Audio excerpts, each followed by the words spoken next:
Welcome to update GK guys. तो आज के इस वीडियो में राजस्थान पीटीटी 2022 की परीक्षा के लिए प्रैक्टिस सेट नंबर 18 सॉल्व करेंगे।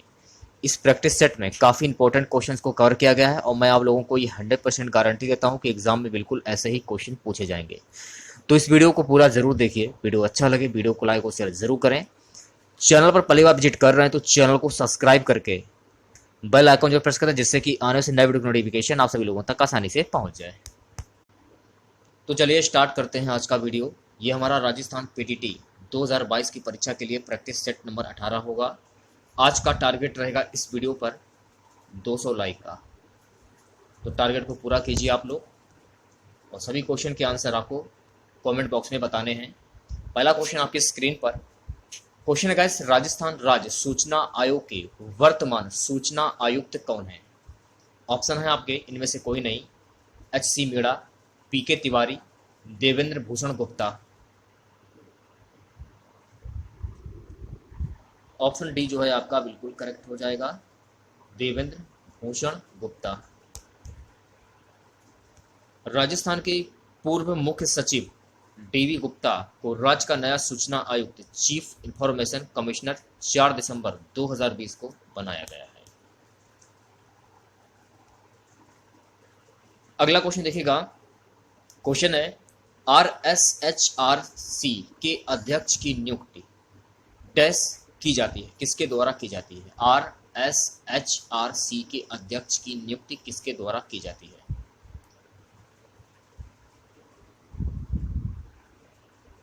ऑप्शन बी जो है आपका बिल्कुल करेक्ट हो जाएगा, मुख्यमंत्री की अध्यक्षता वाली समिति की अनुशंसा पर राज्यपाल द्वारा। अगर क्वेश्चन पेपर में पूछा जाए कि RSHRC का फुल फॉर्म क्या होगा, इसका फुल फॉर्म होता है Rajasthan state human right commission. ये आपको ध्यान में रखना है। इसके बारे में विस्तार पूर्वक जान लेते हैं। मानव अधिकार संरक्षण अधिनियम, इसको हिंदी में बोला जाता है Rajasthan state human rights commissioner को राजस्थान मानव अधिकार संरक्षण अधिनियम 1993, जो संसद द्वारा पारित एक अधिनियम है, के अनुसार राष्ट्रीय स्तर पर राष्ट्रीय मानव अधिकार आयोग एवं राज्य स्तर पर राज्य मानव अधिकार आयोग को स्थापित करने की व्यवस्था है। राजस्थान राज्य मानव अधिकार आयोग देश के अग्रणी राज्य आयोगों में से एक है। इस आयोग ने अल्पावधि में ही मानव अधिकारों के संरक्षण एवं उन्नयन को बढ़ावा देने के लिए अपने उद्देश्य में कई मील के पत्थर हासिल किए हैं। तीसरा क्वेश्चन है गाइस कि तिल चौथ, इसको बोलते हैं संकट चौथ, मनाई जाती है। तिल चौथ, संकट चौथ ये मनाई जाती है। तो ये कब मनाई जाती है? माघ कृष्ण चतुर्थी, भाद्रपद कृष्ण षष्ठी, फागुन शुक्ल एकादशी, कार्तिक शुक्ल एकादशी। ऑप्शन ए जो है आपका बिल्कुल करेक्ट हो जाएगा, माघ कृष्ण चतुर्थी। इसके बारे में जान लेते हैं। देश में अलग अलग स्थानों पर इस धार्मिक पर्व को अलग अलग नामों से भी जाना जाता है। इसे संकष्टी चतुर्थी, लंबोदर संकष्टी चतुर्थी और तिलकुट चौथ और तिलकुट चतुर्थी, संकट चौथ, माघी चौथ, तिल चौथ आदि नामों से जाना जाता है। धार्मिक मान्यताओं के मुताबिक संकट चौथ के दिन भगवान गणेश को मोदक लड्डू का भोग लगाया जाता है।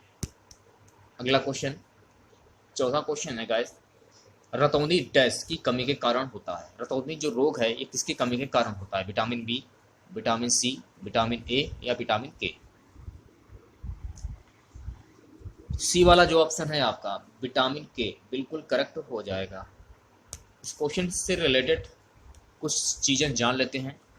उक्त प्रक्रिया में शामिल रेटिनॉल विटामिन ए का ही एक प्रकार है, अतः विटामिन ए की कमी हो तो उजाले से अंधेरे में आने पर या कम प्रकाश में रोडोप्सिन का निर्माण नहीं हो पाता है और दिखाई नहीं देता। इस स्थिति को रतौंधी कहते हैं।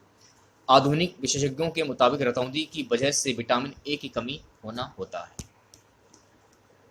पांचवा क्वेश्चन देखिएगा, अति सूक्ष्म वस्तुओं के आवर्धन के लिए किस यंत्र का उपयोग किया जाता है? ऑप्शन है आपके माइक्रोस्कोप, हाइड्रोस्कोप, इलेक्ट्रोस्कोप, पेरिस्कोप।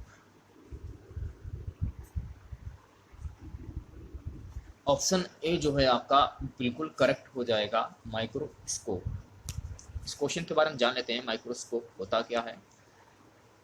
यह एक प्रयोगशाला उपकरण है जिसका उपयोग उन वस्तुओं की जांच करने के लिए किया जाता है जो नग्न आंखों से देखने के लिए बहुत छोटी हैं। इसका उपयोग बहुत छोटी वस्तुओं को आवर्धित करने के लिए किया जाता है। छठा क्वेश्चन देखिएगा क्या है।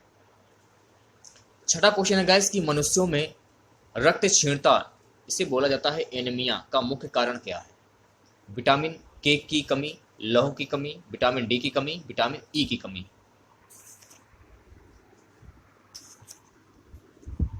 आंसर हो जाएगा ऑप्शन बी, लौह की कमी। तो चलिए इसके बारे में जान लेते हैं हम लोग विस्तार पूर्वक। रक्तबलता, रक्त पर अल्पता, एनीमिया का साधारण मतलब रक्त खून की कमी है। यह लाल रक्त कोशिका में पाए जाने वाले एक पदार्थ कण रुधिर वर्णिका यानी हीमोग्लोबिन की संख्या में कमी आने से होती है। हीमोग्लोबिन के अणु में अनचाहे परिवर्तन आने से भी रक्तकल्पता के लक्षण प्रकट होते हैं। हीमोग्लोबिन पूरे शरीर में ऑक्सीजन को प्रभावित करता है और इसकी संख्या में कमी आने से शरीर में ऑक्सीजन की आपूर्ति में भी कमी आती है, जिसके कारण व्यक्ति थकान और कमजोरी महसूस कर सकता है। सामान्यतः हीमोग्लोबिन की मात्रा सभी में 12.0 से 15.5 होनी चाहिए। ठीक है, तो इस क्वेश्चन के बारे में आप लोगों को इतनी जानकारी प्राप्त हो जाती है। ठीक है, अगला क्वेश्चन देखिएगा। क्वेश्चन है कि बीसीजी टीका बच्चों को डैश रोग से बचाने हेतु दिया जाता है। Diphtheria, TB, cholera, malaria. BCG का टीका बच्चों में रोग से बचाने हेतु दिया जाता है। तो बी वाला जो ऑप्शन है आपका बिल्कुल करेक्ट हो जाएगा, टीबी। इस क्वेश्चन से रिलेटेड एक्स्ट्रा फैक्ट जान लेते हैं बीसीजी के बारे में। तो बीसीजी का पूरा नाम क्या होता है, इसके बारे में जान लीजिए। अगर पेपर में पूछा जाए कि बीसीजी का पूरा नाम क्या होता है, तो बीसीजी का पूरा नाम होता है बैसिलस कैलमेट गुएरिन का टीका। ये एक टीका है जो मुख्यतः यक्ष्मा टीबी की रोकथाम के लिए उपयोग किया जाता है। जिन देशों में यक्ष्मा प्रवाह होता है वहाँ स्वस्थ शिशुओं को इसकी एक खुराक जनक के बाद जितना जल्दी हो सके लगाने की सलाह दी जाती है। ठीक है, अगला क्वेश्चन देखिएगा। क्वेश्चन है गाइस, हृदय की पेशियां हैं, इनमें से कोई नहीं, अनैच्छिक और रेखित, रेखित और ऐच्छिक, अरेखित और ऐच्छिक। तो बी वाला जो ऑप्शन है आपका बिल्कुल करेक्ट हो जाएगा। ठीक है, अनैच्छिक और रेखित। तो जान लेते हैं इसके बारे में। हृदय या दिल एक पेशीय मस्कुलर अंग है जो सभी कशेरुकी जीवों में आवर्तालवुत संकुचन के द्वारा रक्त का प्रवाह शरीर के सभी भागों तक पहुंचाता है। कशेरुकियों का हृदय हृदय पेशी से बना होता है जो एक अनैच्छिक पेशी ऊतक है जो केवल हृदय अंग में ही पाया जाता है। चलिए अगला क्वेश्चन देखते हैं। अगला क्वेश्चन है, निम्न में से कौन सी सबसे मीठी शर्करा है? माल्टोज, फ्रक्टोज, ग्लूकोज, सुक्रोज, बैसागी। तो बी वाला जो ऑप्शन है आपका बिल्कुल करेक्ट हो जाएगा, फ्रक्टोज। फ्रक्टोज सबसे मीठी शर्करा है, यह प्राकृतिक रूप से होने वाली शर्करा है। 10वां क्वेश्चन आपकी स्क्रीन पर। ईसवी सन डैश में सती प्रथा का उन्मूलन राजा राम मोहन राय की सामाजिक सुधार के क्षेत्र में सबसे बड़ी उपलब्धि थी। 1928, 1929, 1729, 1829।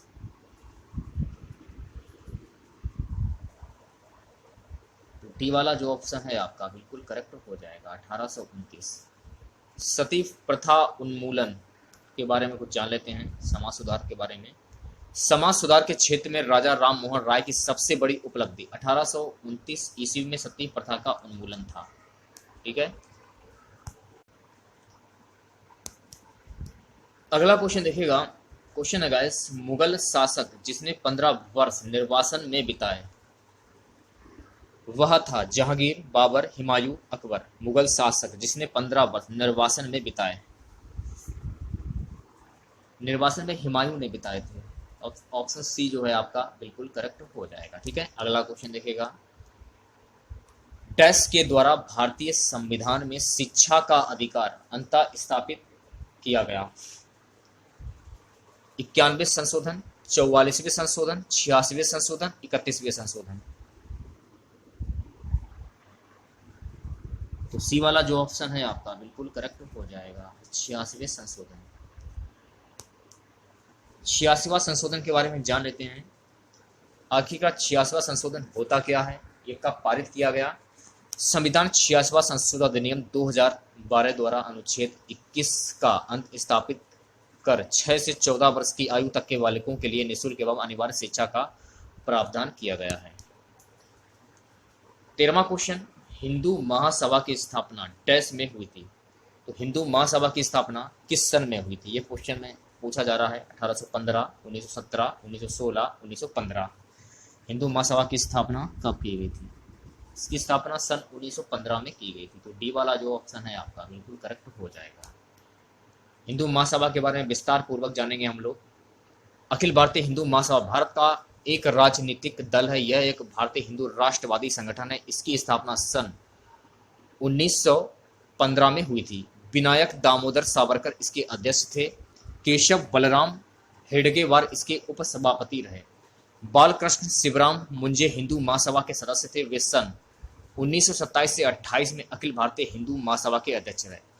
राष्ट्रीय स्वयंसेवक संघ को बनवाने में इनका बहुत योगदान था। संघ के संस्थापक केशव बलिराम हेडगेवार के वे राजनीतिक गुरु थे। भारत के स्वतंत्रता के उपरांत जब महात्मा गांधी की हत्या हुई तब इसके बहुत से कार्यकर्ता इसे छोड़कर भारतीय जनसंघ में भर्ती हो गए। तो गाइस इस क्वेश्चन से आप लोगों को इतनी जानकारी प्राप्त हो जाती है। 14वां क्वेश्चन, निम्न में से किसे संविधान सभा द्वारा इसके संवैधानिक सलाहकार के रूप में चुना गया था? वल्लभ भाई पटेल, डॉक्टर राजेंद्र प्रसाद, वी.एन. राव, जे.एल. नेहरू। तो सी वाला जो ऑप्शन है आपका बिल्कुल करेक्ट हो जाएगा, वी.एन. राव। वी.एन. राव को संविधान सभा ने अपना संवैधानिक सलाहकार चुना था। 15वां क्वेश्चन आपकी स्क्रीन पर, निम्न में से कौन भारत की रक्षा सेवाओं से संबंधित सभी मामलों के लिए प्रत्यक्ष रूप से संसद के प्रति उत्तरदायी है? रक्षा मंत्री, राष्ट्रपति, प्रधानमंत्री, राजनीतिक मामलों की कैबिनेट समिति। तो ए वाला जो ऑप्शन है आपका बिल्कुल करेक्ट हो जाएगा, रक्षा मंत्री। इस क्वेश्चन के बारे में जान लेते हैं। राजनाथ सिंह भारत के वर्तमान रक्षा मंत्री हैं। वह भारत की रक्षा सेवाओं से संबंधित सभी मामलों के लिए संसद के लिए प्रत्यक्ष रूप से उत्तरदायी हैं। 16वां क्वेश्चन, दक्कन पठार मुख्यतः बना होता है। तो दक्कन का जो पठार है ये मुख्यतः किसका बना होता है?